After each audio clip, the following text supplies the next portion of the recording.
Hello everyone, क्या हाल हैं सबके। Welcome back to your capital gain class. आपने कैपिटल एसेट क्या होता है ये देख लिया, ट्रांसफर क्या होता है ये भी देख लिया, तो आपको पता चल गया कि कैपिटल गेन अराइज कब होगा। आपके पास कैपिटल एसेट है, उसका ट्रांसफर हो गया तो कैपिटल गेन अराइज हो जाता है। लेकिन जो भी कैपिटल गेन अराइज होता है क्या वो सभी टैक्सेबल होते हैं? Answer is no. कुछ कैपिटल गेन के रिस्पेक्ट में आपको एग्जेम्पशन मिल जाती है अंडर सेक्शन 10, वो फुल्ली एग्जेम्प्ट हो जाते हैं।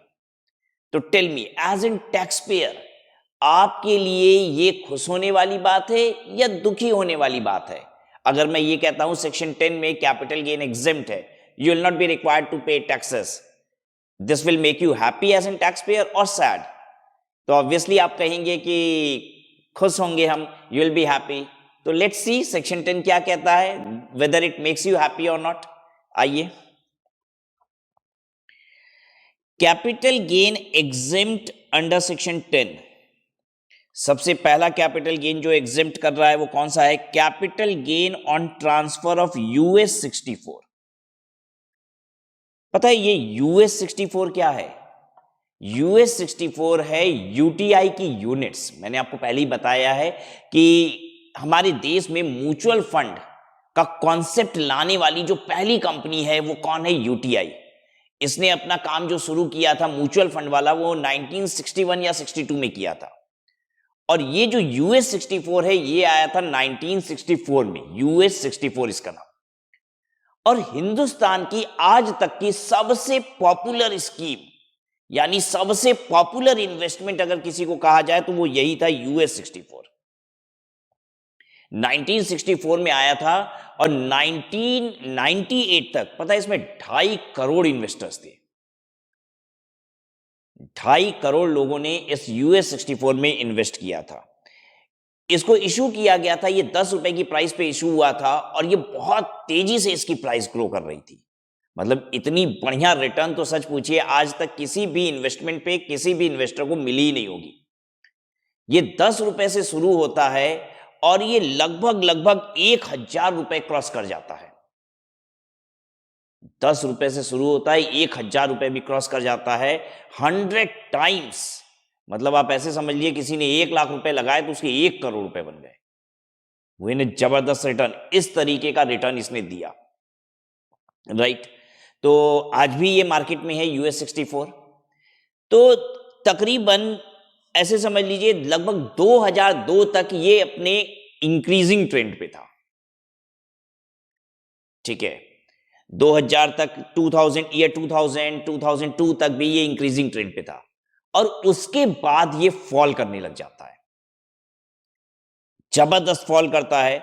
आज इसकी प्राइस 100 रुपए के अंदर अंदर है, ठीक है। 1964 में ये 10 रुपए का शुरू हुआ, 2002 तक इट क्रॉस्ड 1000 रुपीज इवन, ठीक है।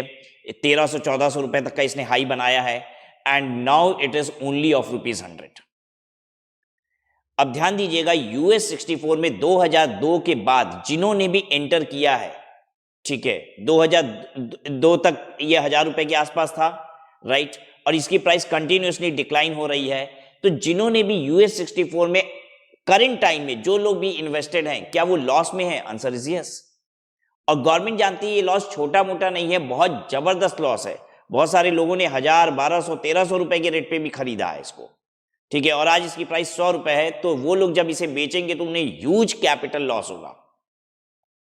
गवर्नमेंट चाहती है कि उस लॉस को रिकॉग्नाइज ही ना किया जाए, इसलिए बोल रही है यूएस 64 पे कैपिटल गेन एग्जेम्प्ट है। इनफैक्ट यहां कैपिटल गेन जो होगा किसी को भी वो पॉजिटिव नहीं होगा, निगेटिव होगा, कैपिटल लॉस होगा सबको।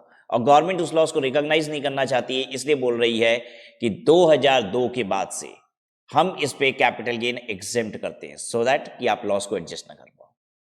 देखिए, जब भी कैपिटल गेन एग्जेम्प्ट हो गया, कोई एक इनकम एग्जेम्प्ट हो जाती है ना तो उसकी पॉजिटिव कंसिडर होती है ना उसकी निगेटिव इनकम कंसिडर होती है। और आज की तारीख में कोई भी पॉजिटिव इनकम जनरेट ही नहीं कर सकता, वो तो निगेटिव इनकम ही आएगी। तो इसे एग्जेम्प्ट करके गवर्नमेंट ने आपको फायदा नहीं पहुंचाया, नुकसान पहुंचाया है। किसी को भी लॉस होगा वो एडजस्ट नहीं हो पाएगा। आइए देखिए, any income arising from transfer of long term और short term capital asset being a unit of US 64, अगर आपके पास यूएस 64 की यूनिट है, is not chargeable to tax. अगर इन जनरल आपको इतना कॉन्सेप्ट ना दिया जाए तो आपको क्या समझ में आएगा? गवर्नमेंट यूएस 64 पे कैपिटल गेन एग्जेम्प्ट कर रही है, कितनी सुंदर बात है, इस पे टैक्स नहीं लगेगा। It's not that. हमें प्रैक्टिकली सारी बात को समझना होगा कि यूएस 64 में आज की तारीख में कोई कमा ही नहीं रहा है, और कब से नहीं कमा रहा है? 2002 के बाद से। देखिए गवर्नमेंट ने डेट भी क्या दी है, with the transfer of such asset takes place on और आफ्टर अप्रैल 1, 2002। 2002 के पहले तो कैपिटल गेन एग्जेम्प्ट नहीं था। क्यों? क्योंकि लोग भरपूर कमा रहे थे। 2002 के बाद ह्यूज लॉसेस हो रहे हैं और गवर्नमेंट कहती है कैपिटल गेन एग्जेम्प्ट है। अगर इन डेप्थ समझेंगे तो इसका मतलब यह है कि गवर्नमेंट कैपिटल लॉस के आपको एडजस्ट करवाना नहीं चाहती है, and therefore capital gain exempt कह रही है ताकि वो इग्नोर हो जाए। Now coming to second point, और कौन सा कैपिटल गेन एग्जेम्प्ट है? क्या हमें ये सबसेक्शन याद रखना पड़ेगा? हाँ, इसके सबसेक्शन भी याद रखने पड़ेंगे एग्जेम्पशन के। सेक्शन 1033 में यूएस 64 एग्जेम्प्ट है। Now capital gain on compulsory acquisition of urban agricultural land. अगर आपके पास रूरल एग्रीकल्चर लैंड है, गांव की खेती की जमीन है, तो वो कैपिटल एसेट ही नहीं है, तो भाई कैपिटल गेन अराइज नहीं होगा। फिर अगर शहर की खेती की जमीन है तो भी दो चीजें हो सकती है, आपकी जमीन का कंपल्सरी एक्विजिशन हो गया या फिर आपने खुद ही बेच दिया। कंपल्सरी एक्विजिशन का मतलब क्या होता है? सरकार आपकी जमीन को कंपल्सरी एक्वायर कर लेती है। गवर्नमेंट आपकी जमीन को, बिल्डिंग को क्यों कंपल्सरी एक्वायर करती होगी? क्योंकि गवर्नमेंट का कोई प्रोजेक्ट है और आपकी जो प्रॉपर्टी है, जो लैंड बिल्डिंग आपकी बीच में उस प्रोजेक्ट के आ रही है और कहीं उस प्रोजेक्ट को डिस्टर्ब कर रही है, तो गवर्नमेंट कहती है काम करते हैं, इसको एक्वायर कर लेते हैं ताकि ये पूरा का पूरा एरिया मेरा हो जाएगा और हम जो करना चाहते हैं एक्टिविटी वो कर पाएंगे। एक काम करते हैं, हम आपको एग्रीकल्चर लैंड से रिलेटेड पूरा लॉ एक जगह नोट करा देते हैं। आइए आप भी नोट कीजिए मेरे साथ साथ। एग्रीकल्चरल लैंड,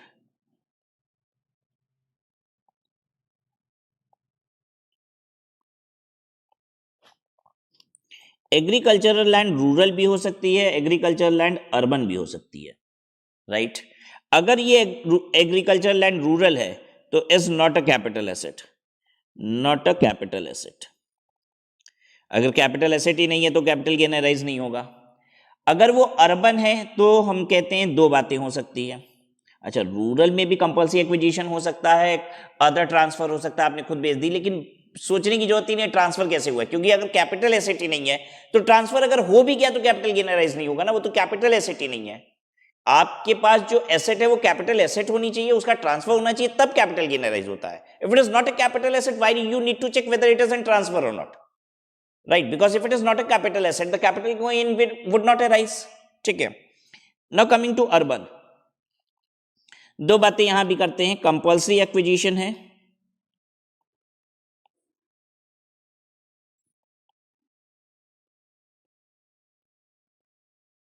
कंपल्सरी एक्विजिशन, और या फिर अदर ट्रांसफर। कंपल्सरी एक्विजिशन के जरिए ट्रांसफर हुआ है या फिर कोई भी दूसरे तरीके से ट्रांसफर हुआ है। अगर कंपल्सरी एक्विजिशन हो गया तो भी कैपिटल गेन एग्जेम्प्ट हो जाता है अंडर सेक्शन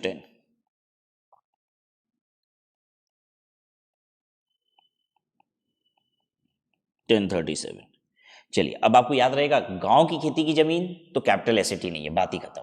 शहर की खेती की जमीन अगर कंपल्सरी एक्वायर हो गया तो कैपिटल गेन तो अराइज होगा, लेकिन कैपिटल गेन पूरा का पूरा एग्जेम्प्ट हो जाएगा सेक्शन 1037।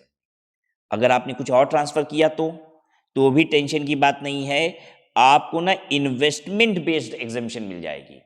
मैंने आपको बताया था कि सेक्शन 54 और उसके भाई बहन वाले कुछ सेक्शन है जिसमें क्या होता है, आपको इन्वेस्टमेंट बेस्ड एग्जेम्पशन मिल जाती है। आपको कैपिटल गेन हुआ है तो आपको पैसे इन्वेस्ट करने पड़ेंगे, और आपने इन्वेस्ट कर दिया जैसा लॉ कहता है तो आपको कैपिटल गेन एग्जेम्प्ट हो जाएगा।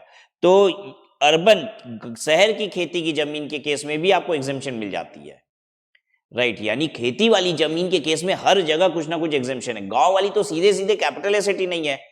अगर शहर वाली है, सरकार ने ले ली तो एग्जेम्पशन मिल जाएगी, और अगर सरकार ने नहीं ली तो इन्वेस्टमेंट बेस्ड एग्जेम्पशन मिल जाएगी।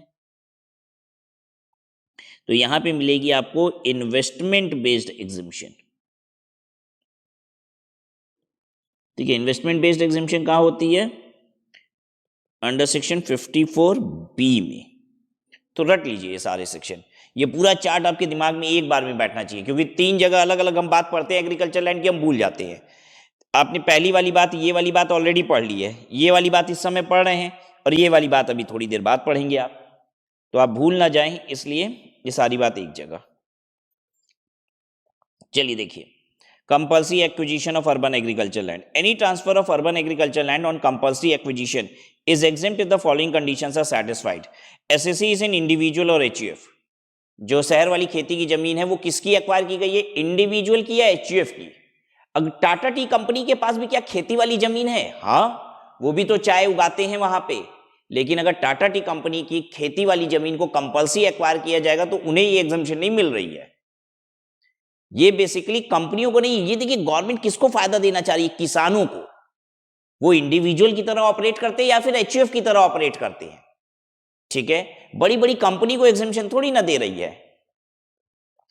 तो SSC is an individual HUF, ही और it owns an agriculture land situated in urban area. Individual HUF के पास शहर में खेती की जमीन है, कहता है। फिर there is a transfer of agriculture land by way of compulsory acquisition, or the consideration for transfer is approved or determined by the central government, not by state government or RBI. ध्यान दीजिएगा, compulsory acquisition होना चाहिए किसके द्वारा? Government के द्वारा। And when I से government, तो गवर्नमेंट कौन हो सकती है? It can be central government, it can be state government, it can be local authority. कोई भी गवर्नमेंट आपकी जमीन को कंपल्सरी एक्वायर कर ले, ठीक है, या फिर आपकी कंसीडरेशन सेंट्रल गवर्नमेंट या फिर आरबीआई के द्वारा अप्रूव हो। कंसीडरेशन किसने अप्रूव किया? तो consideration for transfer is approved और डिटरमिन्ड बाय सेंट्रल गवर्नमेंट और आरबीआई। मतलब आपने देखिए, कंपल्सरी एक्विजिशन तो सेंट्रल गवर्नमेंट, स्टेट गवर्नमेंट, कोई भी कानून के तहत हो सकता है, तो आपको ये एग्जम्पशन मिलेगी। कंपल्सरी एक्विजिशन कानून के तहत होना चाहिए, सेंट्रल गवर्नमेंट कर ले, स्टेट गवर्नमेंट कर ले, लोकल अथॉरिटी कर ले, कोई भी कर ले, कंपल्सरी एक्विजिशन होना चाहिए। कंपल्सरी एक्विजिशन का मतलब ही होता है कंपल्सरी एक्विजिशन बाय लॉ, ठीक है, आप लिख लीजिए कहीं। कंपल्सरी एक्विजिशन का मतलब ही होता है कंपल्सरी एक्विजिशन बाय लॉ। गुंडे बदमाश आपकी जमीन को कंपल्सरी एक्वायर कर लेंगे तो वो यहां पे मतलब नहीं है। Compulsory acquisition means compulsory acquisition by law, और law means central government, state government, local authority. तो आप कहेंगे सर नीचे कौन सी बात कर रहा है, सेंट्रल गवर्नमेंट, आरबीआई? वो कह रहा है कि या फिर कंसीडरेशन इनके द्वारा अप्रूव हुआ हो, मतलब आपने जमीन बेची, कंपल्सरी एक्वायर नहीं हुआ, आपने जमीन बेची सेंट्रल गवर्नमेंट को, ठीक है, या फिर आपने सिर्फ जमीन बेची आरबीआई को। आरबीआई या सेंट्रल गवर्नमेंट ने आपकी जमीन की कीमत निर्धारित की, आपने खुद ही बेची, कंपल्सरी एक्वायर नहीं हुआ, आपने बेची और जमीन की कीमत, मतलब आपकी जमीन को किसी ने भी लिया हो, कोई भी गवर्नमेंट ली हो, central government, state government, local authority, कोई भी ली हो, और कंसीडरेशन किसने अप्रूव किया हो? किसने अप्रूव किया हो? सेंट्रल गवर्नमेंट या फिर आरबीआई। फिर से समझने की कोशिश करते हैं। अगर हमने अपनी जमीन सरकार को खुद बेची तो कंसीडरेशन डिसाइड करने वाला सेंट्रल गवर्नमेंट या आरबीआई होना चाहिए, तब स्टेट गवर्नमेंट होगी, लोकल अथॉरिटी होगी, तो एग्जम्पशन नहीं है। और अगर जमीन सरकार ने जबरदस्ती ली है तो चाहे वो सेंट्रल गवर्नमेंट हो, स्टेट गवर्नमेंट हो, लोकल अथॉरिटी हो, किसी ने भी कंपल्सरी जमीन ली हो। मेरी बात क्लियर हो गई सबको? एग्जम्पशन कब मिल रहा है? अगर मेरी जमीन को कंपल्सरी लिया गया है, कंपल्सरी लिया गया है, जबरदस्ती लिया गया है, तो सेंट्रल गवर्नमेंट ले ले, स्टेट गवर्नमेंट ले ले, लोकल अथॉरिटी ले ले, एग्जम्पशन मिलेगा। मेरी जमीन कंपल्सरी नहीं लेगी, मैंने खुद सरकार को दी। अगर मैंने खुद सरकार को दी तो कंसीडरेशन किसने डिसाइड किया हो कि पैसा कितना देंगे? सेंट्रल गवर्नमेंट ने या फिर आरबीआई ने, राइट। आगे देखिए, the agriculture land was used by the assessee and or his parents if the land was owned by the individual for agriculture purposes during 2 years immediately prior to the date of transfer. क्या कह रहा है? कह रहा है कि खेती की जमीन हम ऐसे ही नहीं कह देंगे किसी भी जमीन को, उस पे पिछले 2 सालों से लगातार खेती हो रही थी, ये बात जरूरी है। और खेती भी कौन कर रहा था? आप खुद कर रहे थे या फिर आपके फैमिली मेंबर्स खेती कर रहे थे, आपके पेरेंट्स खेती कर रहे थे। इधर आप खेती कर रहे थे या फिर आपके पेरेंट्स खेती कर रहे थे, तभी हम उसे खेती की जमीन कहेंगे, और पिछले 2 सालों से होना चाहिए, ठीक है। इस पे क्या होता है, प्रैक्टिकल केस आपको बताऊं तो इसमें क्या होता है कि जो गांव प्रधान होता है ना, उससे रिपोर्ट भी उसकी लगाई जाती है कि यहाँ पे लगातार 2 सालों से खेती हो रही थी, और खेती कौन कर रहा था? ये जो जमीन का ओनर है या फिर उसके माता पिता, यही खेती कर रहे थे, ऐसी रिपोर्ट भी लगती है, तभी उस जमीन को खेती की जमीन मानी जाती है और ये एग्जेम्पशन मिलता है, नहीं तो नहीं मिलेगा। राइट, कि ये नहीं कि हम अपना खेती की जमीन खरीद लिए और उस पर लेबर लगा के हम खेती करवा रहे हैं, तो गवर्नमेंट समझ रही है फिर तो भाई आप किसान थोड़ी ना हो, तब तो आप एक इन्वेस्टर हो। आपने जमीन खरीदी, लेबर लगा के आपकी खेती करा दिए और ताकि आपको एग्जेम्पशन मिल जाए, तो गवर्नमेंट आपको बेनिफिट नहीं देगी यहाँ। ठीक है। द एसेट में भी लॉन्ग टर्म कैपिटल एसेट और short term capital asset, long term हो शॉर्ट टर्म हो दोनों में ही एग्जेम्पशन मिल जाएगी। तो आपको 1037 की एग्जेम्पशन क्लियर हो गई। शॉर्ट में अगर मैं आपको बताऊं तो 1037 क्या कहता है? कहता है आप इंडिविजुअल एचयूएफ है, आपके पास शहर में खेती की जमीन है, पिछले 2 सालों से आपने लगातार खेती की या फिर आपके माता पिता ने खेती की, कंपल्सरी एक्विजिशन इसका हो गया भाई central government, state government, local authority, या फिर आपने खुद दे दिया गवर्नमेंट को और पैसा डिसाइड किसने किया? सेंट्रल गवर्नमेंट या फिर आरबीआई ने। तो ऐसे केस में आपको लॉन्ग टर्म गेन हो रहा हो या शॉर्ट टर्म गेन हो रहा हो, दोनों ही केसेस में एग्जेम्पशन मिल जाएगी अंडर सेक्शन 1037। आइए नेक्स्ट देखिएगा, capital gain on transfer of immovable property in Amravati. आप गूगल पे सर्च कीजिएगा, अमरावती में गवर्नमेंट गजब की डेवलपमेंट एक्टिविटी कर रही है। मतलब एक स्मार्ट सिटी जैसा बनाना चाह रही है अमरावती को, बहुत सारे प्रोजेक्ट वहाँ पे चल रहे हैं। गवर्नमेंट को उसके लिए ज़मीन चाहिए वहाँ की, लेकिन गवर्नमेंट को ज़मीन तो चाहिए वहाँ पे, लेकिन गवर्नमेंट कंपल्सरी एक्वायर नहीं कर रही है, मतलब ज़बरदस्ती नहीं कर रही है। गवर्नमेंट ने रेट इतने ज़बरदस्त ऑफर किए हुए हैं ना वहाँ पे कि लोग बेच दे रहे हैं। मैंने तो सुना है, मतलब अब हर कोई अपनी अपनी नॉलेज के हिसाब से ही ये सब बात कर सकता है। जो मैंने सुना है और समझा है कि अमरावती में लोगों को जो जमीन का रेट मिल रहा है वो तकरीबन 7-8 गुना मिल रहा है। जनरली मैंने सुना है कि कंपल्सरी एक्विजिशन भी होता है ना, गवर्नमेंट 3 गुना 4 गुना पेमेंट दे देती है, ये तो मैंने सुना है और मैंने देखा भी है। राइट, लेकिन यहां पे तो पैसा जो गवर्नमेंट ऑफर कर रही है अमरावती में वो बहुत ह्यूज ऑफर कर रही है, ताकि गवर्नमेंट का वो प्रोजेक्ट कहीं से भी डिस्टर्ब ना हो और लोग आराम से दे भी दे रहे हैं। ठीक है, लेकिन एक्चुअली ये बहुत पहले ये कानून लाया गया था कि ये एग्जेम्पशन है। ठीक है, और ये कब लाया गया था? 2015 में लाया गया था, लेकिन उस समय एग्जेम्पशन नहीं लाई गई थी। तो हो क्या रहा था, लोग अमरावती में अपनी प्रॉपर्टी को दे रहे थे गवर्नमेंट को, तो उन्हें ह्यूज कैपिटल गेन हो जा रहा था और फिर उसकी कैपिटल गेन पे सरकार को टैक्स देना पड़ रहा था। तो लोगों को अब ये परेशानी होने लग गई कि भाई हमें जितना पैसा मिल रहा है उसमें से कितना तो टैक्स ही चला जा रहा है।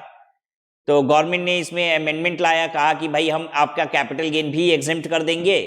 और जब ये अमेंडमेंट लाया गया तो रेट्रोस्पेक्टिव इफेक्ट से लाया गया, बैक डेट से एग्जेम्पशन की गई कि भाई जब से हम ये तुम्हारा कंपल्सरी एक्विजी मतलब तुम्हारा जो लैंड लेना शुरू किए हैं 2015 में ना ये चालू किए थे, तब से एग्जेम्पशन देंगे।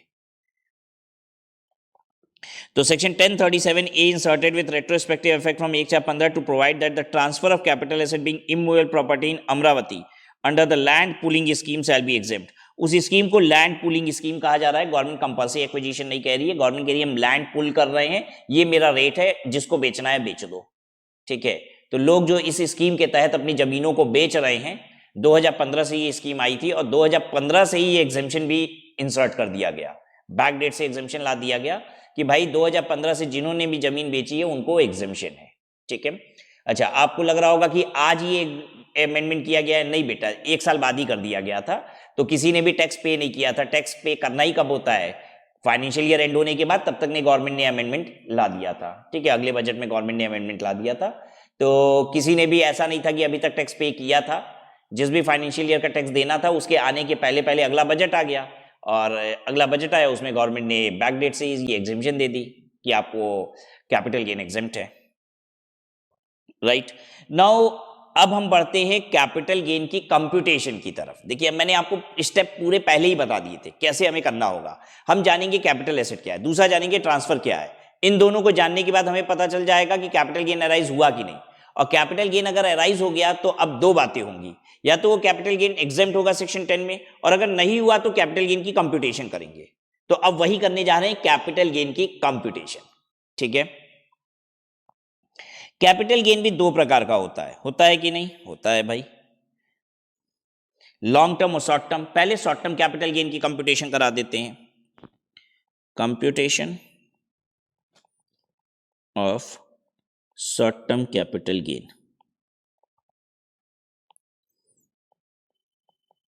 Sale consideration,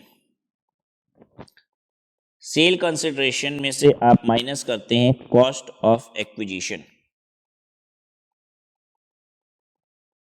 right. इसमें से आप माइनस करते हैं cost of improvement,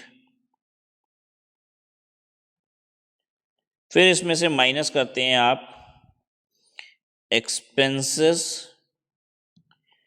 in connection with transfer. तो ये जो आता है इसे कहा जाता है short term capital gain. Sale consideration मतलब जितने में आपने बेचा, कॉस्ट एक्विजिशन मतलब जितने में आपने खरीदा। सेल कंसिडरेशन जितने में आपने बेचा, कॉस्ट ऑफ एक्विजिशन जितने में आपने खरीदा था। कॉस्ट ऑफ इंप्रूवमेंट, कभी कभी क्या होता है कि हमने 100 रुपए की चीज खरीदी, 100 रुपए की प्रॉपर्टी खरीदी, 10-20 रुपए उस पर और लगा उसे इंप्रूव करने में, और फिर उसके बाद हमने उसे बेचा था 200 में। तो भाई 200 रुपए तो सेल कंसिडरेशन हो गया, 100 मेरी कॉस्ट ऑफ एक्विजिशन थी, और जो इंप्रूव करने में 10-20 रुपए लगा था वो कॉस्ट ऑफ इंप्रूवमेंट है। मैं एग्जांपल से समझाता हूं। मैंने क्या किया, एक लैंड खरीदी, ठीक है, 20 लाख रुपए की। ये लैंड में ना गड्ढे थे, ठीक है। तो मैंने क्या किया, पहले तो इस गड्ढे को पूरा मिट्टी डलवा के भरवाया, लेवलिंग कराई इसकी। तो मिट्टी डलवाने में, इसमें मिट्टी डलवाई हमने, लेवलिंग कराई, इसमें मेरा 3 लाख रुपए खर्चा हो गया। फिर मैंने क्या किया, इस पे बाउंड्री करवा दी, इस प्लॉट की ईंटे की बाउंड्री करवा दी पूरी, ठीक है। एक गेट वेट आगे लगा दिया, इसमें भी तकरीबन 4 लाख रुपए और लग गया। मतलब टोटल 7 लाख रुपए हमने और खर्चा किया इस जमीन पे। और फिर इस जमीन को मैंने 50 लाख रुपए में बेच दिया। तो 50 लाख है मेरी सेल कंसिडरेशन, 20 लाख है मेरी कॉस्ट ऑफ एक्विजिशन, और 7 लाख रुपए है मेरी कॉस्ट ऑफ इंप्रूवमेंट। आई बात समझ में? अब है expenses in connection with transfer. Expenses in connection with transfer का मतलब बेचने में जो खर्चा लगा वो हम माइनस कर रहे हैं। और बेचने में जो खर्चा लगा, अब बेचने में क्या खर्चा लग सकता है? एक्चुअली मैंने एक ब्रोकर को बोला कि मेरी जमीन बिकवाओ। उसने बोला था कि जब हम जमीन बिकवाएंगे तो 1% आपसे लेंगे। तो 50,000 रुपये हमने दिया ब्रोकरेज बेचने के लिए, वो घटाएंगे। ट्रांसफर से रिलेटेड खर्चा कुछ भी और भी हो सकता है, ठीक है। आप किसी को जमीन दिखाने के लिए 4 बार गए आए तब जाके डील हुई, तो उसमें भी जो खर्चा लगा वो भी expense in connection with transfer है, ठीक है। कोई लीगल खर्चा और लगा ट्रांसफर करते समय, ठीक है। जनरली लीगल खर्चा बायर का ही लगता है प्रॉपर्टी खरीदते समय, ठीक है, सेलर का नहीं लगता है। लेकिन मान लीजिए कुछ भी लगा, अगर आपको प्रॉपर्टी बेचने से रिलेटेड कोई भी खर्चा लगा है तो वो माइनस होगा,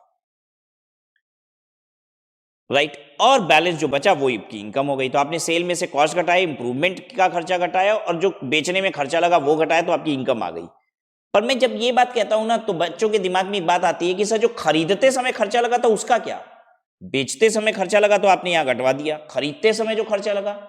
तो मैं आपको बताऊं कि खरीदते समय जितना खर्चा लगता है वो सब कॉस्ट ऑफ एक्विजिशन होती है।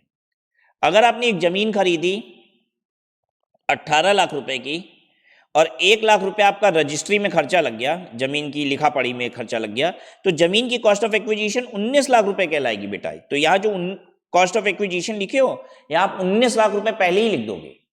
तो खरीदते समय का सारा खर्चा कॉस्ट ऑफ एक्विजिशन में इंक्लूडेड है। कॉस्ट ऑफ एक्विजिशन का मतलब होता है cost of property and cost incurred to acquire the property. ध्यान दीजिएगा, कॉस्ट ऑफ एक्विजिशन का मतलब cost of property and cost incurred to acquire the property दोनों ही है।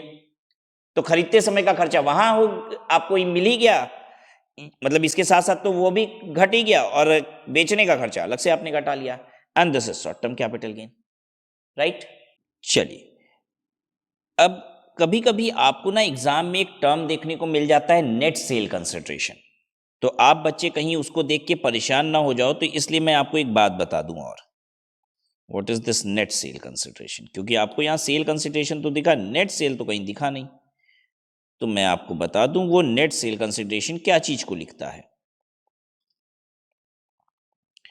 Sale consideration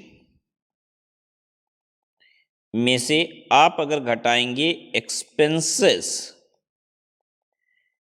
in connection with transfer, तो इसको कहा जाता है नेट सेल कंसिडरेशन, ठीक है। मतलब ये वाला खर्चा अगर हम सेल में से घटा देंगे तो इसको नेट सेल कहा जाएगा। और इसमें से फिर दो चीज और बच गई, कॉस्ट ऑफ एक्विजिशन शॉर्ट में हम लिख देते हैं COA, और कॉस्ट ऑफ इंप्रूवमेंट COI। ये दोनों खर्चे घटा देंगे तो क्या आ जाएगा, फिर वही आ गया शॉर्ट टर्म कैपिटल गेन आपका। ठीक है, तो इसमें टेंशन मत लीजिएगा।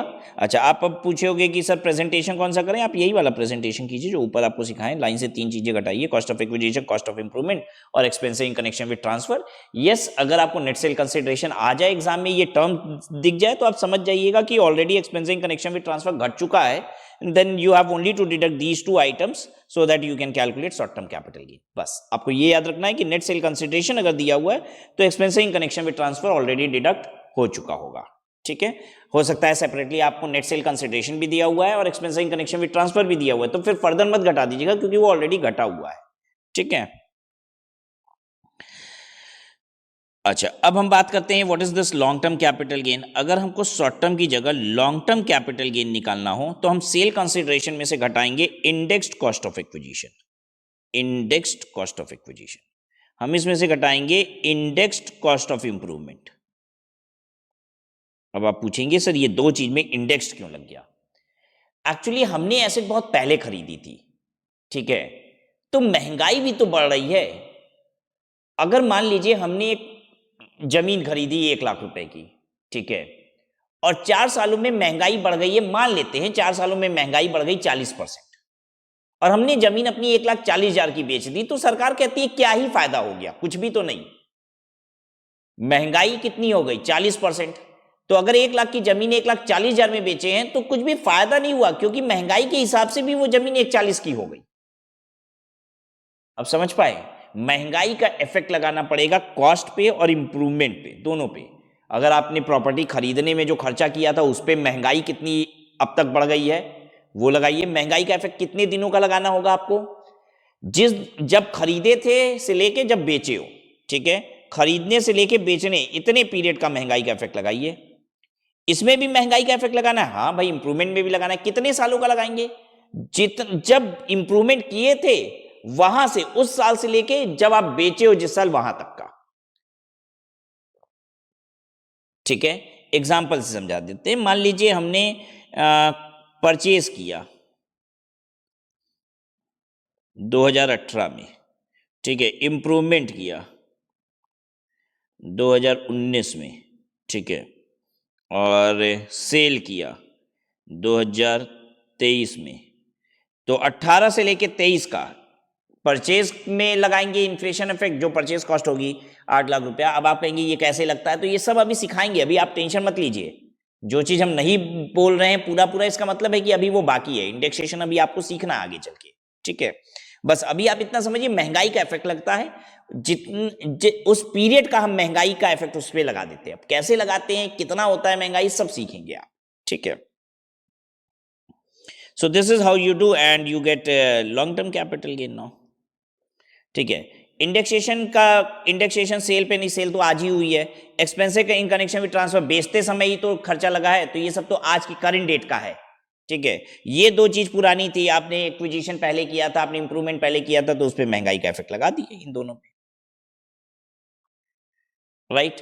अब आप ध्यान से समझिए, इस पूरे चीज में आपको अगर short term capital gain, long term capital gain compute करना हो तो आपको क्या क्या सीखने की आवश्यकता है, what you need to learn.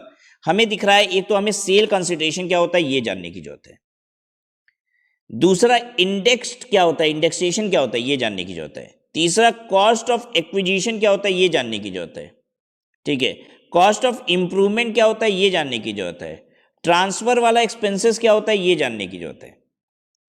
तो हम लोग सेल कंसिडरेशन क्या होता है, कॉस्ट ऑफ एक्विजिशन क्या होता है, कॉस्ट ऑफ इंप्रूवमेंट क्या होता है, एक्सपेंसेस ऑन ट्रांसफर क्या होता है, इंडेक्सेशन क्या होता है, ये 5 चीज जानेंगे तो कैपिटल गेन कंप्यूट कर लेंगे, है कि नहीं।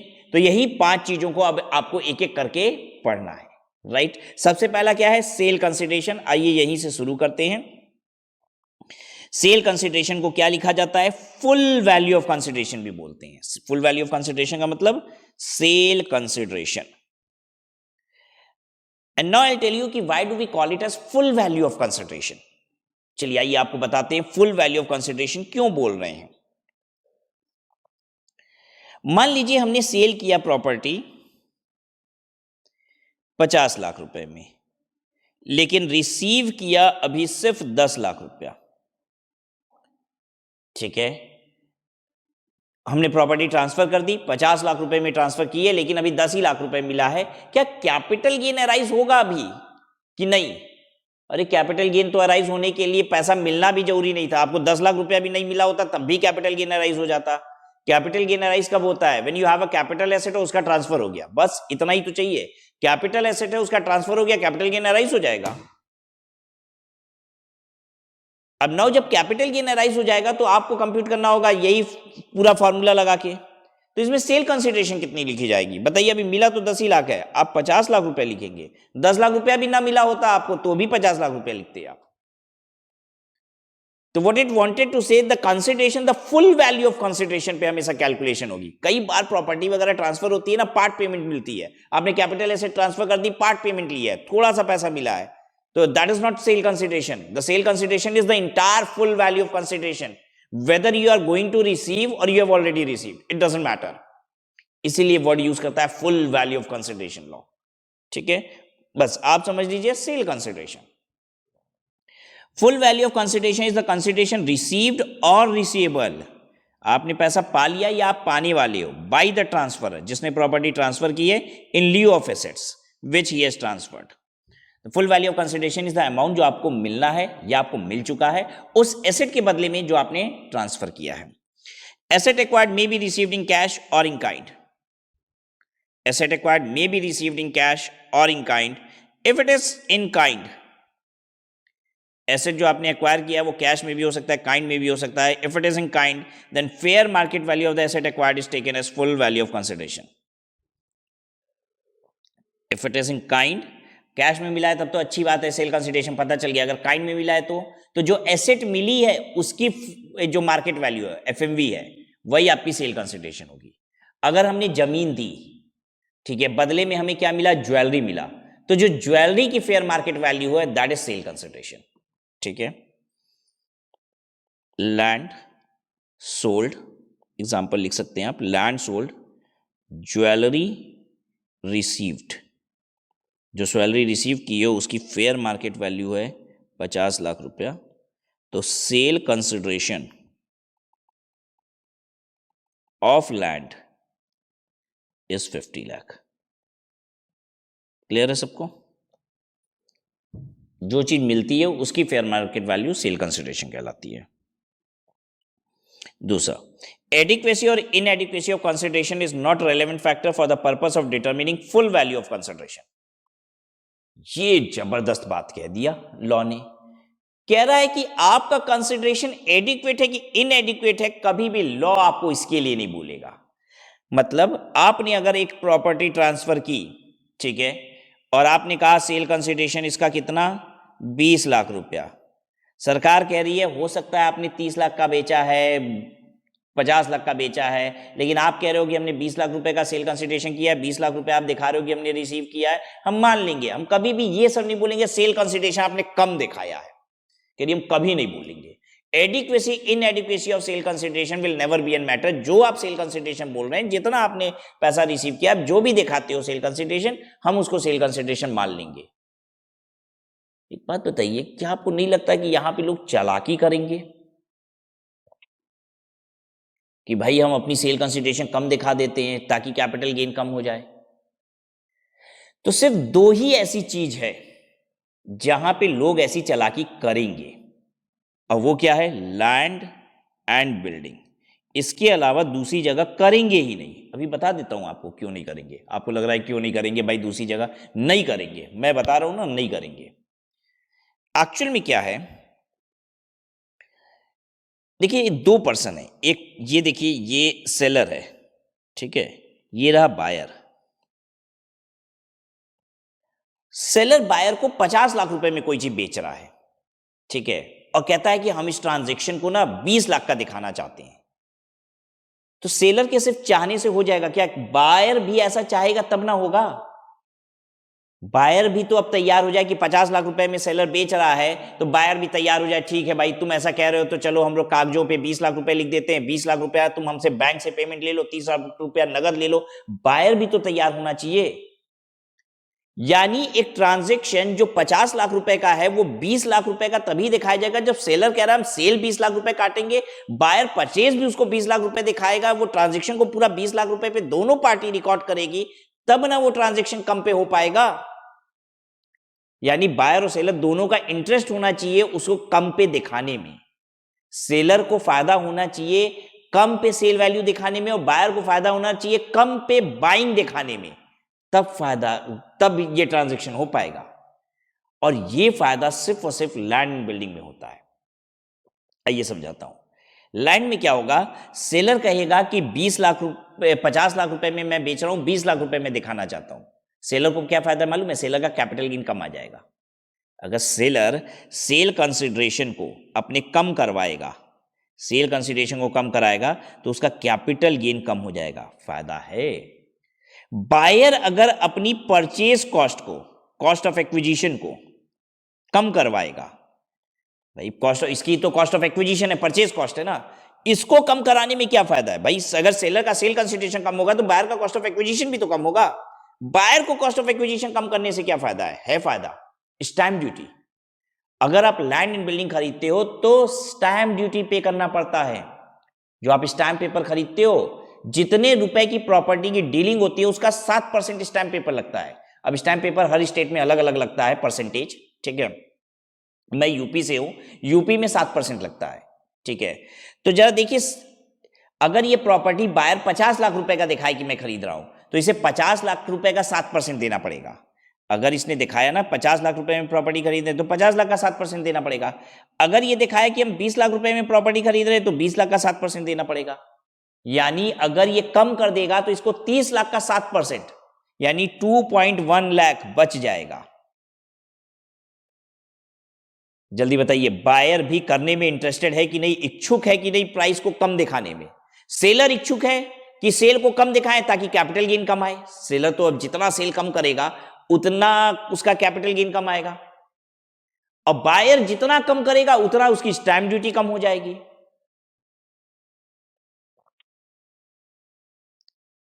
Understood everyone. तो बायर को भी यहां पे फायदा है, बायर की कॉस्ट ऑफ एक्विजिशन कम होगी तो स्टैंप ड्यूटी जो है इसकी कम हो जाएगी। ओ वाह, दोनों लोग को फायदा है, इसलिए लैंड एंड बिल्डिंग के ट्रांजैक्शन ना कम पे होते हैं, ठीक है। दोनों पार्टी को इंटरेस्ट रहता है, दोनों कम कराने में तैयार हैं तब। लेकिन आइए किसी और एसेट की बात करते हैं। जैसे अगर पर्सनल एसेट जब बेच रहे हैं तब तो कैपिटल गेन अराइज ही नहीं होता, बिजनेस की एसेट की बात करनी पड़ेगी अब। और लैंड एंड बिल्डिंग तो चाहे पर्सनल हो चाहे बिजनेस का हो, दोनों ही कैपिटल एसेट है। इमूवेबल प्रॉपर्टी तो कैपिटल एसेट ही होती है। आइए कुछ और की बात करते हैं। जैसे मान लेते हैं कोई अपने बिजनेस की कार ट्रांसफर कर रहा है, ठीक है। अब मैं कार ट्रांसफर तो कर रहा हूं 10 लाख रुपए की, लेकिन कह रहा हूं रिकॉर्ड कर लो सिर्फ 4 लाख रुपए पे। ये रहा सेलर, ये रहा बायर। तो बायर कहेगा मैं बेवकूफ हूं क्या 4 लाख रुपए पे रिकॉर्ड करूंगा, 6 लाख रुपए तुमको कैश में पे करूंगा। अरे मैं 4 लाख रुपए पे रिकॉर्ड करूंगा तो मुझे डेप्रिसिएशन तो 4 ही लाख रुपए पे मिलेगी। अगर 10 लाख रुपए पे रिकॉर्ड करूंगा तो डेप्रिसिएशन 10 लाख रुपए पे मिलेगा। डेप्रिसिएशन ज्यादा होगा, मेरा प्रॉफिट कम होगा, मेरा टैक्स कम होगा। तो हम क्यों तुमको नगद में देंगे, मैं इंटरेस्टेड नहीं हूं। एक्चुअली बायर इंटरेस्टेड ही नहीं होगा। आ रही है बात समझ में। तो बायर अगर इंटरेस्टेड ही नहीं होगा तो फिर कोई मतलब ही नहीं बनता। फिर सेलर के चाहने से सिर्फ थोड़ी ना होगा, दोनों पार्टी चाहेगी तभी होगा, ठीक है। और फिर थोड़ा बहुत अगर हो भी गया तो सरकार कहती है उससे फर्क ही कितना पड़ जाएगा, ठीक है। जो रियल डिफरेंस है वो लैंड एंड बिल्डिंग में आता है। और देखिए सरकार ने क्या बोला, see however the provision of section 50C में लैंड एंड बिल्डिंग के लिए बोला गया है। और जहां पे बोला गया है कि कम पे अगर बेचोगे तो वहां मतलब इनएडिक्वेसी अगर कम है तो सरकार घुसेगी, अब यहां घुसेगी। तो आप समझिए, और लैंड एंड बिल्डिंग के अलावा कह रही है एडिक्वेट है इनएडिक्वेट है हमको मतलब नहीं है, तो बाकी में मतलब रखने की वैसे भी सरकार को जरूरत नहीं है, क्योंकि बाकी में कहीं कम पे होता ही नहीं है ट्रांजेक्शन। और अगर थोड़ा बहुत होता भी है तो सरकार को क्या दिमाग लगाने की आवश्यकता है, ठीक है। जो बड़ा डिफरेंस होता है वो लैंड एंड बिल्डिंग में ही होता है, क्योंकि दोनों पार्टी इंटरेस्टेड होती है। तो यहां सेक्शन 50C लग जाता है। और सेक्शन 50C में क्या है, एकदम सरकार देखती है एडुकेट पैसा लिया जा रहा है कि नहीं, कम लिया जा रहा है, तुरंत सेल कंसिडरेशन बढ़वा देगी आपकी। आप कहोगे भी कि मैंने तो कम लिया है, सरकार कहेगी नहीं इससे कम तो तुम ले ही नहीं सकते हो, प्रॉपर्टी की वैल्यू कितनी हमको भी तो मालूम है। सरकारी मूल्यांकन होता है, उसको कहा जाता है स्टैंप ड्यूटी वैल्यू।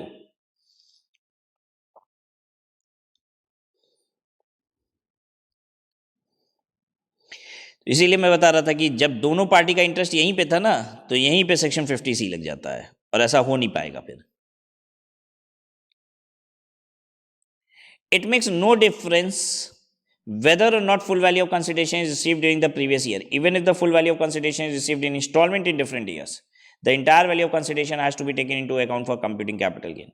आपको पूरा पैसा मिला नहीं मिला, पैसा इंस्टॉलमेंट में मिल रहा है, तो भी कह रहा है कि पूरा पैसा जो मिलेगा आपको, इंटायर कंसिडरेशन जो होगा, उसको यूज किया जाएगा for computing capital gain, and this becomes chargeable in the year of transfer. Transfer वाले ईयर में टैक्सेबल होता है। एक्सपेंडिचर ऑन ट्रांसफर, तो अभी आपने क्या क्या क्या आपको देखना है देख लीजिए। आपने अभी सेल कंसिडरेशन ये क्या होता है पढ़ लिया, ये वाला पढ़ लिया। अब हम आपको एक्सपेंसेस ऑन ट्रांसफर ये क्या होता है ये बताते हैं। Expenditure incurred wholly and exclusively in connection with such transfer means expenditure incurred which are necessary to effect the transfer. Transfer करने के लिए जो खर्चा जरूरी है और आपने किया है, तो वो एक्सपेंसेस ऑन ट्रांसफर है। ठीक है, आपने खर्चा किया वो जरूरी नहीं था, तो ऐसे खर्चे थोड़ी ना अलाउ हो जाएंगे मटेरियल, अगर आप बात करने लग जाओगे तो एक्सपेंस ऑन ट्रांसफर का मतलब है कि those expenditure are required to be done in order to do transfer, and that you have done. Example of such expenses are brokerage, आप किसी को ब्रोकरेज पे करते हो अपनी प्रॉपर्टी बिकवाने के लिए। Commission paid for securing a purchaser, purchaser लाने के लिए आप किसी को कमीशन देते हो, एक ही बात हो गई। Cost of stamp, stamp paper का खर्चा है, रजिस्ट्रेशन फी का खर्चा है, बॉर्न बाय द वेंडर। हालांकि ये खर्चे हमेशा बायर करता है, लेकिन अगर मान लीजिए सेलर ने किया है तो सेलर को अलाउ होगा ये खर्चा। Travelling expense incurred in connection with transfer, transfer करने के लिए आपको ट्रेवलिंग करनी पड़ी। ठीक है, तो ट्रेवलिंग करनी पड़ी क्यों? क्योंकि प्रॉपर्टी को आपको अपने बायर को दिखाना पड़ा, या व्हाटएवर जो भी वजह से आपको ट्रेवलिंग करनी पड़ी उसकी वजह से, तो वो घटाने को मिलेगा। Litigation expenditure for claiming enhancement of compensation awarded in the case of compulsory acquisition, ये वाली बात थोड़ा समझनी होगी आपको अलग से कि ये कौन से खर्चे की बात कर रहा है। बाकी तो आपको खर्चा समझ में आ गया कि एक्सपेंसेस ट्रांसफर से रिलेटेड है, घटाने को मिलेगा, जैसे ब्रोकरेज का, ट्रेवलिंग का, सब घटाने को मिलेगा। अब ये क्या है लास्ट में,